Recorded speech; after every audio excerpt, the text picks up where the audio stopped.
This is the second part to the video. So I went in for surgery, and as you know, that's what the anaesthesiologist said. And they said, "Oh, you have Ehlers Danlos," because the cannulas kept blowing, and my skin was really soft. She said, and I was just really confused because she was putting me out. And then the oddest thing happened in the surgery too. I woke up in the middle of orthopedic surgery, and I remember like being awake, having light on me, and I remember the registrar going, "I think she's awake." And at that point I felt somebody touch my hand and I was out again. So when I came out of the surgery, it got better because I had somebody opposite me and I had this massive brace on me. And she said to me, she goes, "Oh, well, I've had ACL surgery." And I said, "Okay, so if you've had ACL surgery, you know, what happened with you then?" And she said to me, "Well, he said, if I'm hypermobile, I can only have donor tissue." Again, I had heard, this is the third time I heard hypermobile, and I had donor tissue too, which it was starting to click in.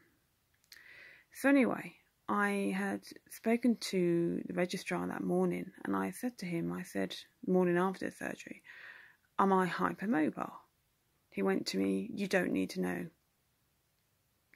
You don't need to know anything about that." And by that point, I was like, okay, something's quite not right here. So then he said to me, "How's your leg?" And I said, "My knee's fine. I've got the brace on it. It's fine." And he then went to me, "No, how is your leg?" I went, "My knee is fine. It's working fine. I've been up and about." Then he went really, really quiet on me, and I was a bit like, okay.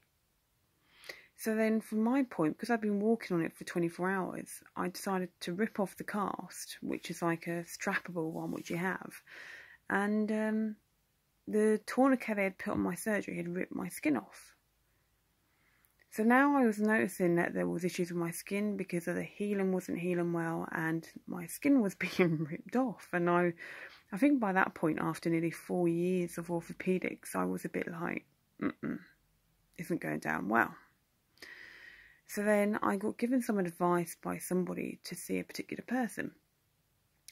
So anyway, I started looking up this person and this rheumatologist and what the anaesthesiologist said, and every single symptom I had, from the skin fragility to the dislocations to the general anaesthetic size and waking up during surgery and my hypermobility, it all started clicking into place. A Baton score which checks for your hypermobility. So from that point I sought the help of a rheumatologist in the private sector, because as we know, Ehlers Danlos is rare. Sorry for the high-pitched voice. And I got my diagnosis, and we found out it was actually near enough a 4-line generation of it in one family. So from that point, that is when my diagnosis started.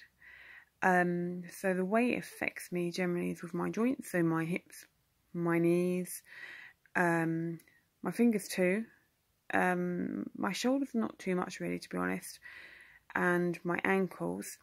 Sometimes they do play up, but so I've had multiple surgeries on my right knee to get that sorted. I've probably got about 10 pins in that now, which is exciting. I'm like the bionic woman. And now I've got issues with my hips, but I'm in the process of getting that sorted. It also can affect things for me, like my skin especially. I'm really poor healing, very slow. Again, other people in my family are.